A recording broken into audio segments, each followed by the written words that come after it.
Hello guys, welcome to my channel Mbbs Made Easy. So today we are going to take the topic vermiform appendix. It is one of the very important topics for your MBBS first year anatomy exams for university point of view. It is clinically relevant too. So we'll start. It is a part of the large intestine. It is a worm-like diverticulum arising from the posterior medial wall of the cecum. 2 centimeter below the ileocecal orifice, there is a orifice between the ileum and the cecum. Junction between the ileocecal orifice, 2 centimeter below it we have the vermiform appendix. It is an intraperitoneal organ completely covered by the peritoneum. Double fold peritoneum known as the mesoappendix. Mesoappendix has contents that is known as the appendicular artery and the vein, autonomic nerves, lymphatic vessels from the appendix, lymph nodes. Let's discuss about the dimension. Length is 6 to 10 centimeter in adults. That is given in your standard textbook BDC. So we are going to take it. Other textbook may differ in the length, but actually we can take it correct because it is given in your standard textbook BDC that is taken by your universities. Diameter is 5 millimeter. Lumen is narrow and even obliterated after mid-adult life. It is a tubular structure. It has 3 parts: base, body, and the tip. Base is fixed attached to the posterior medial wall of the cecum, can be identified by convergence at the tinea coli at the base. It is useful surgical guide for appendectomy. Actually, the tinea coli is not present in the vermiform appendix, though it is a part of the large intestine, but it is a useful surgical guide for the appendectomy. That is your base. Then you have the body, that is narrow, tubular, and has uniform diameter. Tip is rounded. Blind end of the tubular appendix. It is the least vascular part of the appendix. Tip is the least vascular. It is leastly supplied by the blood. Okay, blood vessels. Then we have the appendicular orifice, posterior medial surface of the cecum, 2 centimeter below the ileocecal orifice. I told you, no, there is ileum, there is cecum. This is your ileocecum orifice. So 2 centimeter below the ileocecum orifice, you have your appendix. There is appendicular orifice guarded by the seminal fold of the mucous membrane known as wall of Gerlach. Wall of Gerlach. Blood supply. It is supplied by the appendicular artery, that is a branch of the ileoceliac artery. Then we have the nerve supply. Sympathetic nerves derive from T9 and T10 segment through the celiac plexus. These fibers carry pain sensation. Referred pain of appendix felt at the umbilicus. This is your umbilicus. So umbilicus is also supplied by the T9 and the T10 segments through the celiac plexus. So the referred pain, the first time the pain of the appendicitis is felt at the umbilicus, that is shifted to the um, right iliac fossa after that. Okay, parasympathetic nerves are derived from the vagus.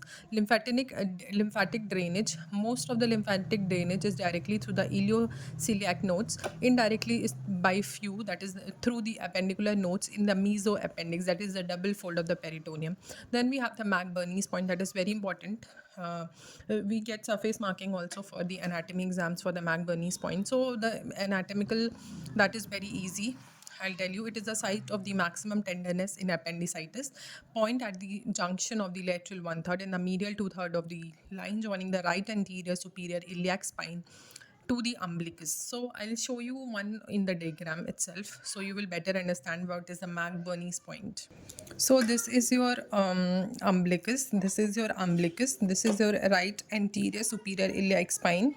So lateral 1/3 and medial 2/3, there is a point that is known as the Mbbs point. That is the point of the maximum tenderness, and it is felt. The pain is felt here in the umbilicus wall because of the T9 and the T10 segment. Then it is shifted to the right iliac fossa. I am showing the left iliac fossa here. There is right iliac fossa here. So in the right iliac fossa, that is shifted. So this is your right anterior superior iliac spine, umbilicus, and this is your Mbbs point. That is the point of the maximum tenderness in your appendicitis. So it's very clinically relevant for your surface markings and all also. It is very important in your surface marking. In your exam, they can ask you as a surface marking as well. Okay. About the positions of the vermiform appendix. There are different positions of the vermiform appendix. The base of the appendix is attached to the posterior medial wall of the cecum and is fixed. The body of the appendix is directed in various directions as it is free due to the attachment of the mesoappendix. Based on the position and its similarity to Rn of clock, the positions are classified. This is very important for the pain, the appendicitis, the surgery point of view. It is very important, clinically relevant. So there are different positions: paracolic, retrocecal or the retrocolic, splenic, promontoric, pelvic, and the mid-inguinal. So we'll talk about the paracolic is the 11 o'clock position.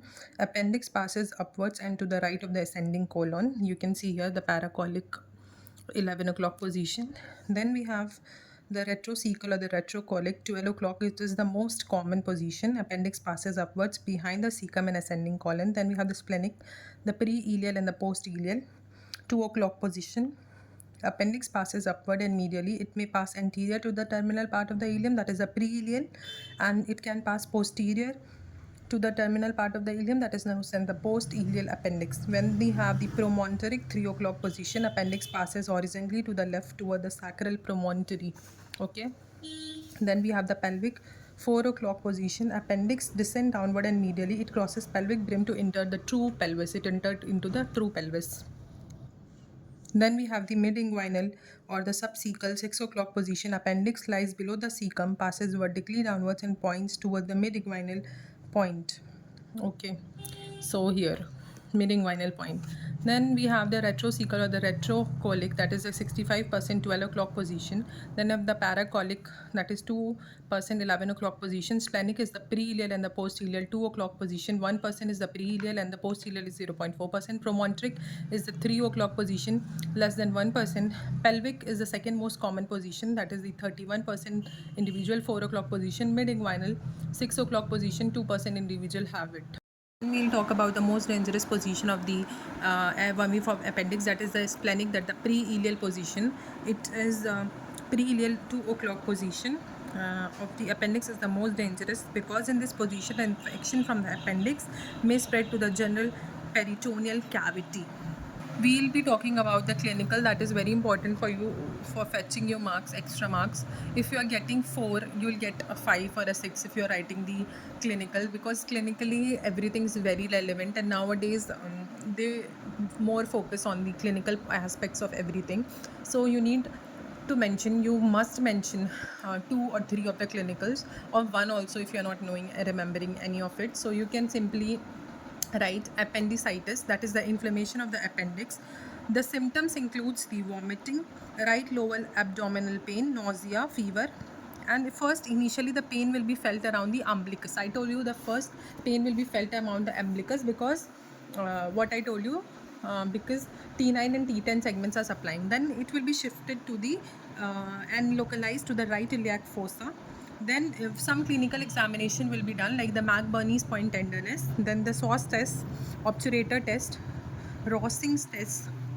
Treatment is appendicectomy, is a surgical removal of the appendix. Then you have the appendicular dyspepsia. The medical term for the dyspepsia is a medical term used for the indigestion that commonly happens in your duodenum or the gallbladder. It is due to the passage of the infected limb to the subpyloric nodes, which cause irritation of the pylorus. Because this is happening, this appendicular dyspepsia will happen only at acute appendicitis. If it is not treated, it is became acute. So that is the thing. So if you like my video, please share it with your friends and family, because I'm also a student, and I know that it for me, I tried to search some video where I can find appendix as a whole, but I didn't find. In this video, I like to include histology as well. People do skip histology because that is very important when it comes for a 10-mark question, or it may come for a 4 marks or a 6 marks question. So do include histology as well when you study, and for your practical point of view also, appendix is very important. So you can get it as a spotter or a 5-mark question that you get to identify the slide and draw the diagram. So first of all, the epithelium is the columnar epithelium. You have the goblet cells in between, you can see. Then you have the crypts of Libacun. Then you have the layers. First of all, you have the mucosa, submucosa, muscularis externa, and the serosa. So the columnar epithelium is present in the mucosa, the goblet cell. Crypts of Libacun is present, lamina propria. Lymphoid follicles is there that extends from your mucosa to the submucosa. Then you have your muscularis mucosa, that is discontinuous layer in the submucosa, you can see that is discontinuous layer. Then you have the muscularis externa, you have the inner circular layer and the outer longitudinal layer. Then you have the serosa layer. Smooth muscles are made up of the inner circular and outer longitudinal layer. Okay, so this is your appendix. You can definitely go and see before going, and I will tell you how to draw some of the things, like some people get confused. For the columnar epithelium, you need to draw something like this. Okay, you have the tall polygonal cells and you have the elongated cells and the elongated basal nuclei for your columnar epithelium. So you are using your H&E pencil for these things. Okay, the goblet cells are somewhat like this, and you have the basal round nucleus for your goblet cells. Lymphoid follicles will be somewhat like this. Then you some of you get confused how to draw the inner circular layer. So for the inner circular layer, you need to draw the smooth muscle layer. So you can draw it apart or you can draw it like this. Okay, and the flat basal nuclei. Then for the outer longitudinal layer, we have the some circular findings you have to draw. In some you have to draw the nucleus, in some you don't have. Like you can draw some large and some small, and in some you can draw nucleus and some no needed. So this is your circular layer, and this is your longitudinal layer. Okay, this is your columnar epithelium, goblet cells. Okay, lymphoid follicles that will extend from your no tinea coli. Okay, no tinea coli, it will extend from your, this is your histology part for your appendix. Okay, very important. So see before going this also. Then draw these three diagrams. If you are getting for 6 marks also, then also draw these diagram. And if you are getting for 10 marks, then definitely include these diagrams, and definitely you'll get full marks. And properly write in headings the parts, the relation, the positions, everything. Okay, mention about the mesoappendix, mention the clinical. So thank you so much, and if you like my video, like, share and subscribe, and stay tuned for more easy concepts and topic. Thank you.